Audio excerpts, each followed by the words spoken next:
এই শুনছো? হ্যাঁ। ছবিটা ভাঙলেন কেন আপনি? আমি ইচ্ছে করে তো ভাঙি না, হাত থেকে পড়ে গেছে। হ্যাঁ, সেটা তো বোঝাই যাচ্ছে। এই পুরো বাড়িতে আমার মায়ের একটা চিহ্ন তো আর বাকি রাখলেন না আপনারা। শেষ একটা ছবি ছিল, সেটাও ভেঙে ফেললেন। এভাবে কেন বলতেছো বাবা? আমি ইচ্ছে করে কেন ভাঙবো বলো তো? আমি খুব ভালো করেই বুঝতেছি আপনারা যে সব প্ল্যান করে করতেছেন না, সেটা আমি খুব ভালো করেই বুঝতেছি। প্ল্যান করে করতেছি মানে? প্লিজ ইভান, রাগ করো না বাবা। হইছে, মাফ করেন। আপনারা তরদ দেখাইতে হবে না। তুমি তোমার মায়ের সঙ্গে এভাবে কথা বলছো কেন? কে মা? আপনি আমার মা।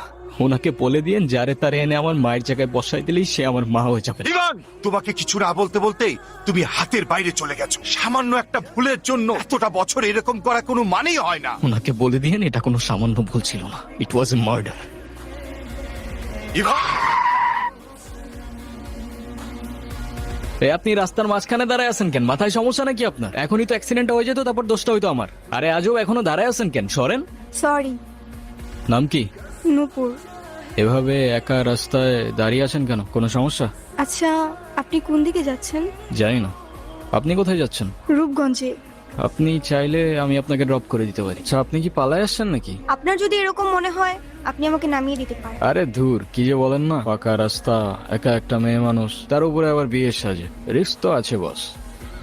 আপনাকে ধন্যবাদ বলে ছোট করব না, আপনি সত্যি আমার অনেক বড় উপকার করলেন। আরে চিল, কোনো প্যারা নেই। আচ্ছা, আপনি এখান থেকে তাহলে কোথায় যাবেন? আমার একটা ফ্রেন্ড আসবে, আপনি তাহলে যান। হ্যাঁ, ওকে, আল্লাহ হাফেজ। আপনি আবার এদিকে একা একা চলে আসছেন কেন? আপনিও কি ফলো করতেছেন আমাকে? হ্যাঁ, আমিও ফলো করতেছি আপনাকে। নেন। সরি, আসলে আমার একদমই খেয়াল ছিল না, আপনার গাড়িতে ফেলে আসছিলাম না। ইয়েস ম্যাম, আর আমাকে ডাউট করার জন্য শুক্রিয়া। আল্লাহ হাফেজ। একটা কল করা যাবে? হ্যালো, আমি নূপুর। তোমার নাম্বার কি হয়েছে? বাসায় ফেলে আসছি। আমি তো রূপগঞ্জে, তুমি কোথায়? চলে আসছো? কিন্তু আমি তো রূপগঞ্জ নাই এখন। সকালে আম্মু আব্বুর সাথে কদমতলি আসছি। তোমাকে না কালকে বললাম আমি রূপগঞ্জে আসতেছি। ও সরি সরি। তো আমি এখন একা কি করব এখানে? তুমি এক কাজ করো, শ্যামপুর স্টেশনে আসো, ওইখান থেকে আমরা একসাথে পালাই যাবো। আচ্ছা ঠিক আছে। কি হয়েছে? কোনো সমস্যা? না মানে আপনি কি আমাকে একটু শ্যামপুর স্টেশনে পৌঁছে দিতে পারবেন? চলেন। আপনার কল আসতেছে, কলটা ধরেন।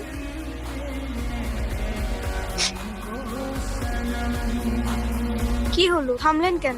আমার ক্ষুধা লাগছে, খাইতে যাব। আপনি খাবেন? না। ঠিক আছে, খাইলে আসেন, না খাইলে নাই। আচ্ছা, আপনি কি মানুষ বলুন তো? একটা মেয়ে না করলো আর সাথে সাথে তাকে রেখে চলে আসলে? আপনি জানেন না মেয়েরা একটু লাজুক প্রকৃতির হয়? আপনি তো আরো 2-3 বার জিজ্ঞেস করতে পারতেন, তাই না? আপনার ভাগ্যটাও ভালো, আমি আপনাকে 2 বার জিজ্ঞাসা করছি। তাহলে একবারের বেশি 2 বার আমি কাউকে বলি না। বসেন। ঠিক আছে, তাহলে আই গেস আমাদের জার্নি এখানেই শেষ। আপনাকে রাস্তায় অনেক সময় অনেক কথা বলে ফেলছি, কিছু মনে করেন না। আরে ধুর, কি বলতেছেন? আমিই তো উল্টা আপনার ঝামেলা বাড়াবো। আরে প্যারা নেই, চিল। আচ্ছা, আপনার বয়ফ্রেন্ড কই? ও আসে নাই? আচ্ছা, আপনার ফোনটা একটু দেন তো। শিওর। হ্যালো, কি হয়েছে, তুমি কল ধরতেছো না কেন? স্টেশনে এসে দাঁড়ায় আছি। তুমি চলে আসছো? আসলে একটা প্রবলেম হয়ে গেছে বুঝছো?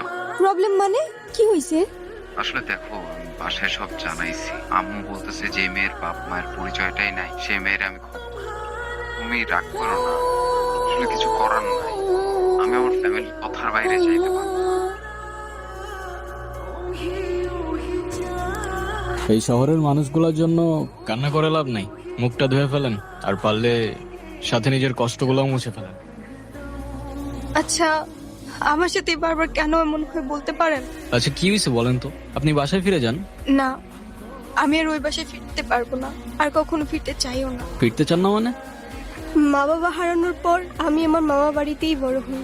মা বাবার ভালোবাসাটা কি সেটা আমি কখনোই বুঝে উঠি নাই। আমি ভাবতাম মামা মামির মধ্যেই হয়তো আমি আমার বাবা মার ভালোবাসাটা খুঁজে পাবো। কিরে, এত দেরি হলো যে? বেতন দিছে না? মামা দিছে। তো খারাপ আছিস কে? টাকাটা দে। এনে 500 টাকা তোর কাছে রাখ। আর তোর মামি আসলি কোষ? আমি হাটে গেছি। মামার একটা বদ অভ্যাস, মামা জুয়ায় আসক্ত। 3 বেলা না খেয়ে থাকলেও তার জুয়া ছাড়া এক মুহূর্ত চলতো না। আর তার জুয়ার সঙ্গী ছিল জাহাঙ্গীর। এমনি খেললে তো বাড়িঘর বন্ধ রাখতে হইব। এর থেকে তোমার আমি যেটা কইছি সেটা তোমার লেগে ভালো। টাকা পয়সা কোনো সমস্যা, টাকা পয়সা সব আমি তোমার ম্যানেজ করে দেবো। তুমি যদি রাজি থাকো তাহলে খেলো আরেকটা। আচ্ছা ঠিক আছে, দেহম নে, দে টাকা দে। সুযোগ বুঝে আমাদের বাড়িতেও চলে আসে একদিন। মেলা কেনাকাটা করছো দে। কঞ্জে গেছিলে নাকি? কঞ্জে গেছি, নিজের মানুষের লেগে লয়ে আছি। তাই নাকি? এই জিনিসটা আপনার জন্য। এইটাও আনছো নাকি? দাও দাও দাও। নপুরের জন্য কিছু কনসেপ্ট থেকে কেনাকাটা করছিলাম, আমার একটা পরে দিতে পারেন? তাই নাকি? রেখা এগুলো ওরে পড়ায় নিয়ে আসো, আজকে জাহাঙ্গীরের লগে ওর বিয়া দিবি। মাইয়াডার তো কিছুই কর নাই। ওরে কর রাখবো কে, বেশি কথা বাড়ায় না তো। যাও ওরে রেডি করে নিয়ে আসো, যাও। মানতে কষ্ট হলেও সেদিন বুঝতে পারছিলাম আমার মামার কাছে আমার দামটা জুয়ার আসরের থেকে খুব বেশি কিছু না। এই কান্তাছস কেন? তোরে না একটা পুলায় ভালোবাসে, এই নে কল দে, ওই পুলাটারে কল দে, কল দিয়া পুলাটার সাথে পালায় আসা, জীবনটা নষ্ট করিস না। ওর কথাগুলো শুনলে মনে হতো পৃথিবীতে অন্তত কেউ একজন আছে যে আমাকে সত্যিকারের ভালোবাসে। আর যখন কাঁধে দায়িত্বটা পড়লো, সেই ভালোবাসা জানালা দিয়ে পালায় গেল, তাই তো? আমি এখন কই যাব, কি করব, কোনো কিছুই না বুঝে উঠতে পারছি না। আমি যাচ্ছিলাম একটা জায়গায়, আপনি চাইলে আমার সাথে যেতে পারেন। কোথায়? ভব নদীর 13 পারে। এটা আবার কোথায়? সেটা আমিও জানি না, চলেন খুঁজে দেখি পাই কিনা। কি হলো? ফিউয়েল শেষ। এখন উপায়? কি আর হবে, আমাদের আর ভব নদীর 13 পার যাওয়া হইলো না, আশেপাশেও কিচ্ছু দেখতেছি না, পাম্প তো মনে হচ্ছে অনেক দূরে। আচ্ছা চলো সামনের দিকে যাই দেখি। ফোনটা ধরো। মোস্তফা কে? আমার বাবা। তোমার বাবা? সিরিয়াসলি? এতক্ষণ ধরে তোমাকে কল দিচ্ছে, টেনশন করছে অবশ্যই, এমনি এমনি তো আর না। ছোটবেলা থেকেই বাবাকে দেখতাম প্রচন্ড ব্যস্ত, এই কাজ ওই কাজ করতে করতে আমাদের জন্য তার কাছে এতটুকু সময় থাকতো না। মা আর আমি অনেকদিন বায়না করার পর অবশেষে একদিন বাবা আমাদের ঘুরতে নিয়ে যায়। মা মা আইসক্রিম খাবো। ঠান্ডা লেগে যাবে বাবা, আর একদিন কিনে দেব। তুমি প্রতিদিন এই কথাটা বলো, আর কিনে দাও না। বাবার কাছে দিয়ে যাও। বাবা বাবা কি হয়েছে বাবা? আরে কি সমস্যা কি? তুমি দাঁড়ায় আছো কেন? ছেলেটা আইসক্রিম চাচ্ছে, কিনে দিতে পারো না? দেখছো আমি একটা ঝামেলায় আছি। যাও বাবা যাও। আমি যাবো আর আসবো, এখান থেকে নড়বে না, ঠিক আছে?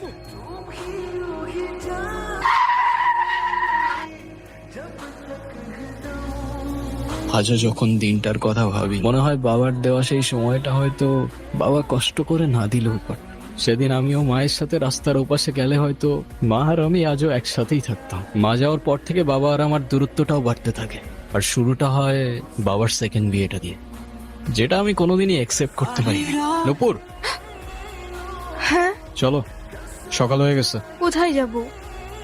আমি তোমারে বারবার বললাম যে আমি শেরওয়ানিটা পরে নেব। তো তুমি আমার লেগে এতটুকু অপেক্ষা করতে পারলা না? তোমার লেগে শেরওয়ানি আমি এখনো করিনি। সময় থাকতে থাকতে তোর ভাড়াটে নাট বল্টু নিয়ে কাইটা পর জাহাঙ্গীর, সময় চলে গেলে শেরওয়ানির সাথে সাথে তোর ইজ্জতটাও খুলে যেতে পারে। নপুর তুমি আসো আমার সাথে। হাতটা ছাড়। তুই জাহাঙ্গীরের লগে লাগতে আইস না। জাহাঙ্গীর কেনা তুই এখনো চিনোস না। তোর মতো জাহাঙ্গীর প্রত্যেকটা গলির মোড়ে জঞ্জালের মতো পড়ে থাকে, চেনার প্রয়োজনই মনে করি।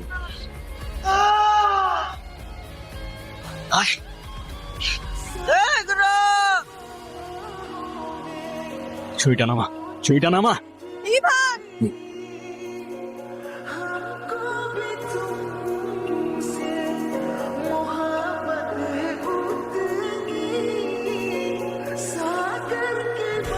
আপনি এখানে কেন, আর আমাকে এখানে কে নিয়ে আসছে? তোমাকে সেই হসপিটাল থেকে আনার পর থেকে তোমার বাবা এখনো কিছু খায় না। বাবা কোথায়?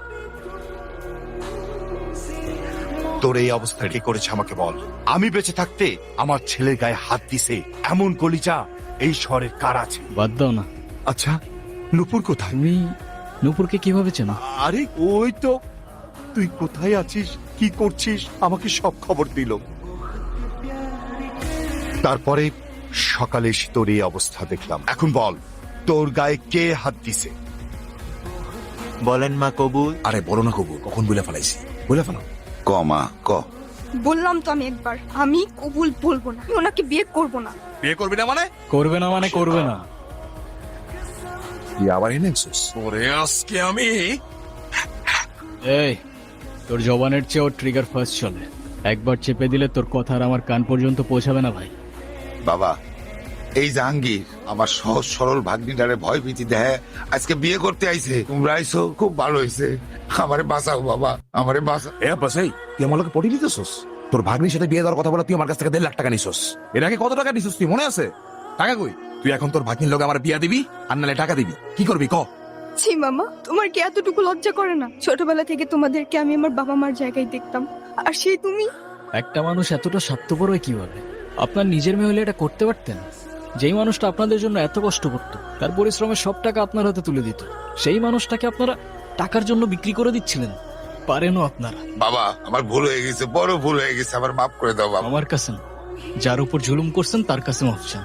আমারে মাফ করে দে মা, আমি বড় ভুল করে বলেছি, আমারে মাফ করে দে মা, তাহলে আমি জীবনে শান্তি পাবো না মা। তাহলে আমার টাকা কি হবো?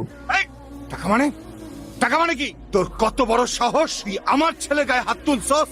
তুই যে এখনো জিন্দা হয়ে আমার সামনে দাঁড়ায় আছিস না, এটাই তোর সাত কপালে ভাগ্য। শোনেন আব্বাস মিয়া, আপনার মেয়ে এখন থেকে আমার মেয়ে হয়েই থাকবে। যেদিন আপনি আপনার স্বভাব চরিত্র পরিবর্তন করতে পারবেন, সেদিন এসে মেয়েটাকে দেখে যাবেন। আমার বাড়ির দরজা আপনার জন্য খোলা থাকবে। আই মা। দাদু ভাই, তুমি কি অনেক খুশি? বাবা আপনার কল আসছে। আসে বাবা। হ্যালো, শোনো, প্রয়োজনে প্রজেক্ট ক্যান্সেল হয়ে যাবে, আমার কোনো সমস্যা নেই। তবুও ফ্যামিলির সাথে থাকা অবস্থায় ইম্পর্টেন্ট কোনো কিছু ছাড়া আমাকে একদম কল করা যাবে না।